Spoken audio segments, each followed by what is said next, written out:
बनारस के मणिकर्णिका घाट पर निरीक्षण करने पहुंची डीएम साहिबा ने जब एक लाचार भिखारी को देखा तो उनके होश उड़ गए। यह कोई और नहीं बल्कि वही पति था जिसने 15 साल पहले उसे धक्के मारकर घर से निकाल दिया था। समय का चक्र जब घूमता है तो राजा को रंग और रंग को राजा बनते देर नहीं लगती। आज की यह कहानी उत्तर प्रदेश की पावन नगरी काशी और राजस्थान के एक छोटे से गाँव के बीच बुनी गई है, जो आपको यह सोचने पर मजबूर कर देगी कि अहंकार मनुष्य का सबसे बड़ा शत्रु है।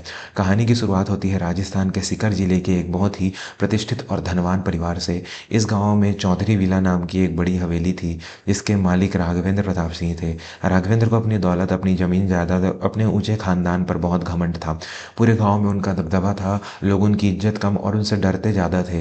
राघवेंद्र की शादी पास ही की एक गांव की एक अत्यंत सुशील और संस्कारी लड़की वंदना से हुई थी।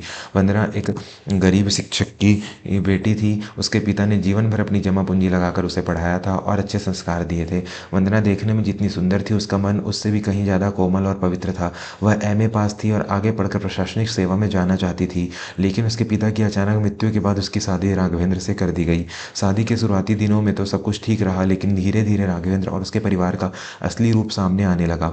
राघवेंद्र एक अनपढ़ तो नहीं था, लेकिन उसकी सोच पूरी तरह से सामंतवादी थी। उसे लगता था कि औरत की जगह सिर्फ घर की चार दीवारी के अंदर है और उसका काम सिर्फ पति की सेवा करना है। दूसरी ओर वंदना पढ़ी लिखी और आधुनिक विचारों वाली महिला थी, जो परंपराओं का सम्मान तो करती थी, लेकिन अपनी आत्मसम्मान से समझौता नहीं कर सकती थी।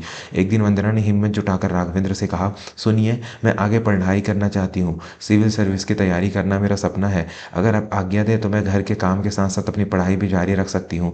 यह सुनते ही राघवेंद्र जोर जोर से हंसने लगा। उसने व्यंग करते हुए कहा, अरे, अब मास्टर की बेटी हमें सिखाएगी कि घर कैसे चलता है।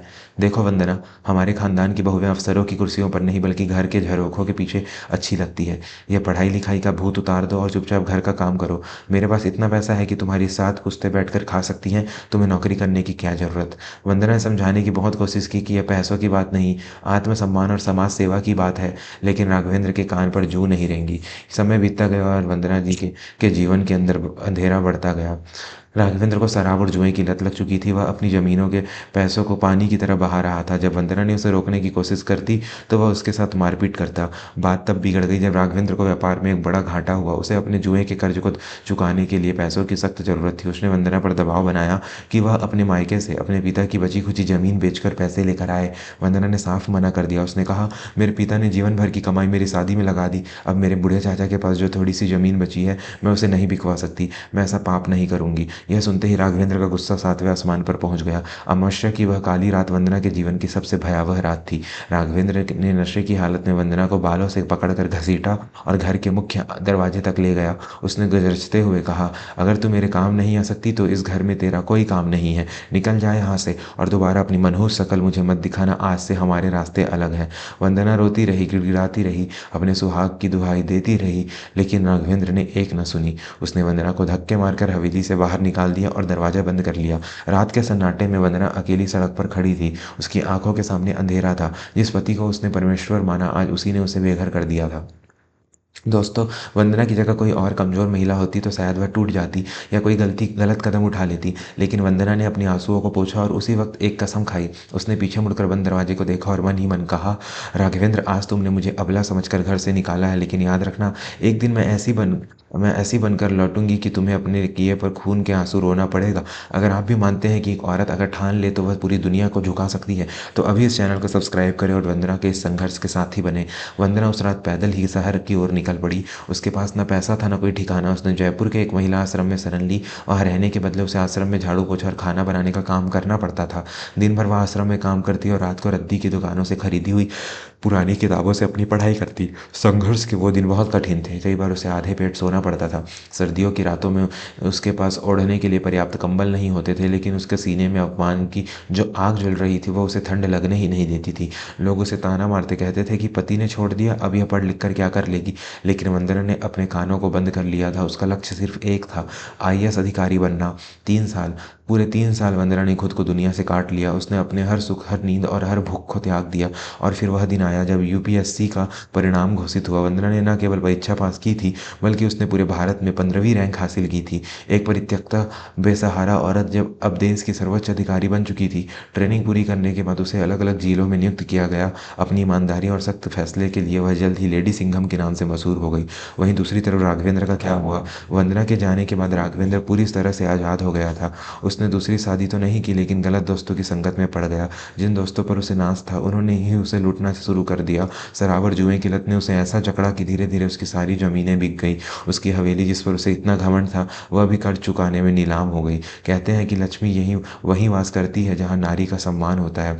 जिस दिन राघवेंद्र ने अपनी गृह लक्ष्मी को घर से निकाला था, उसी दिन से उसके घर की बरकत भी चली गई थी। 10 साल बीतते बीतते राघवेंद्र, जो कभी करोड़ों का मालिक था, अब दाने दाने को मोहताज हो गया था। उसके सारे रिश्तेदार, सारे मतलबी दोस्तों से छोड़कर चले गए। शर्म के मारे वह अपना गांव छोड़कर भाग गया और दर दर की ठोकरें खाने लगा। वक्त का पहिया घूमते हुए 15 साल आगे बढ़ गया। अब वंदना का एक अनुभवी जिला अधिकारी, डिस्ट्रिक्ट मजिस्ट्रेट, डीएम बन चुकी थी। उसकी पोस्टिंग उत्तर प्रदेश के वाराणसी, बनारस जिले में हुई थी। बनारस मोक्ष की नगरी, जहाँ लोग अपने पाप धोने आते हैं। कार्तिक पूर्णिमा का समय था। बनारस के घाटों पर लाखों श्रद्धालुओं की भीड़ उमड़ी थी। प्रशासन पर सुरक्षा की भारी जिम्मेदारी थी। डीएम वंदना अपनी पूरी टीम और पुलिस बल के साथ मणिकर्णिका घाट और दशाश्वमेध घाट का निरीक्षण करने पहुंची थी। सायरन बजाती गाड़ियां, चारों तरफ पुलिस का कड़ा पहरा और बीच में रौबदार चाल के साथ चलती डीएम साहिबा। वंदना घाटों की सफाई और सुरक्षा व्यवस्था का जायजा ले रही थी। तभी उसकी नज़र एक कोने में बैठे एक भिखारी पर पड़ी। वह आदमी ठंड से ठिठुर रहा था। उसके कपड़े चिथड़े हो चुके थे, बाल और दाढ़ी बढ़ी हुई थी और शरीर पर कई जगह घाव थे। वह आने जाने वाले लोगों के आगे हाथ फैलाकर गिड़गिड़ा रहा था, बाबूजी 2 दिन से कुछ नहीं खाया, भगवान के नाम पर कुछ दे दो। आमतौर पर वंदना ऐसे दृश्यों की आदी थी, लेकिन उस भिखारी की आवाज़ में एक अजीब सा दर्द और एक जानी पहचानी खनक थी, जिसने वंदना के कदमों को रोक दिया। उसका दिल जोर से धड़कने लगा। वह उस भिखारी के करीब गई। पुलिसकर्मियों ने उस भिखारी को हटाने की कोशिश की। हटो यहाँ से, मैडम आ रही है। भिखारी डर के मारे और पीछे दुबक गया और अपनी फटी हुई चादर से अपना चेहरा छिपाने लगा।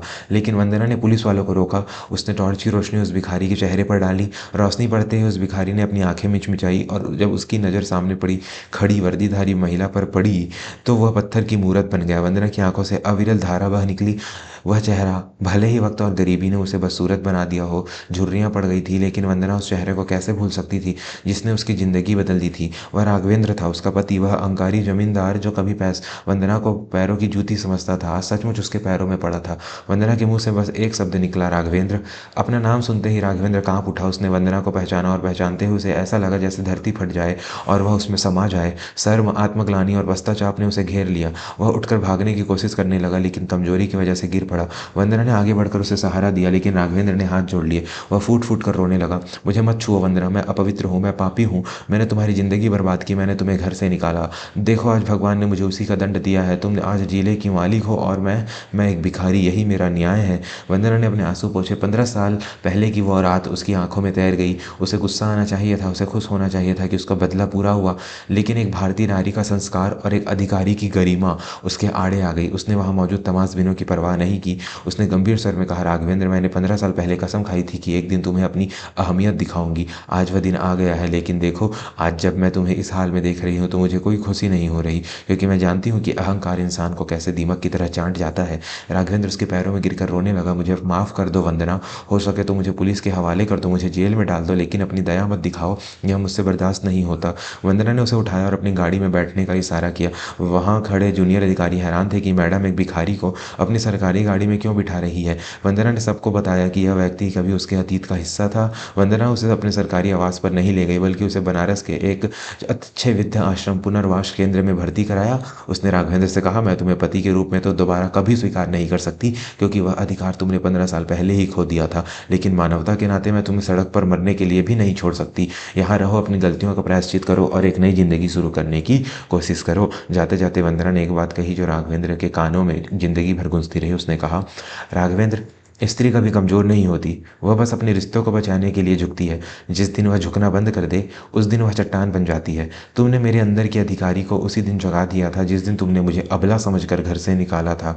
राघवेंद्र उस आश्रम के गेट पर खड़ा होकर वंदना की गाड़ी को दूर जाते हुए देखता रहा। उसकी आंखों में आंसू थे, लेकिन अब उस आंसुओं में एक संतोष भी था कि उसे अपनी करनी की सजा भी मिल गई थी और प्रायश्चित का मौका भी। दोस्तों, यह कहानी हमें जीवन का सबसे बड़ा पाठ पढ़ाती है। कभी भी अपने पद, पैसे या ताकत का घमंड मत करना।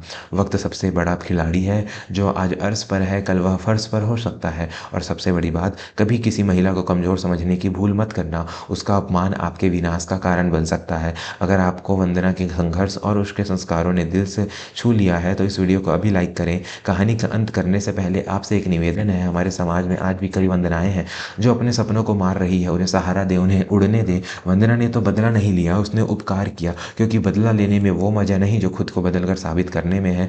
अगर आप चाहते हैं कि हम ऐसी और परिवार और समाज से जुड़ी और भी कहानियाँ आपके लिए लेकर आएँ तो कमेंट बॉक्स में जय हिंद या नारी शक्ति जरूर लिखें। और हाँ, अगर आपने अभी तक चैनल को सब्सक्राइब नहीं किया है तो अभी सब्सक्राइब का बटन दबाएं और घंटी के निशान को भी दबा दें, ताकि अगली कहानी सबसे पहले आप तक पहुँचे। मिलते हैं एक नई कहानी और एक नई सीख के साथ। तब तक के लिए अपने परिवार का ख्याल रखें और रिश्तों का सम्मान करें। धन्यवाद।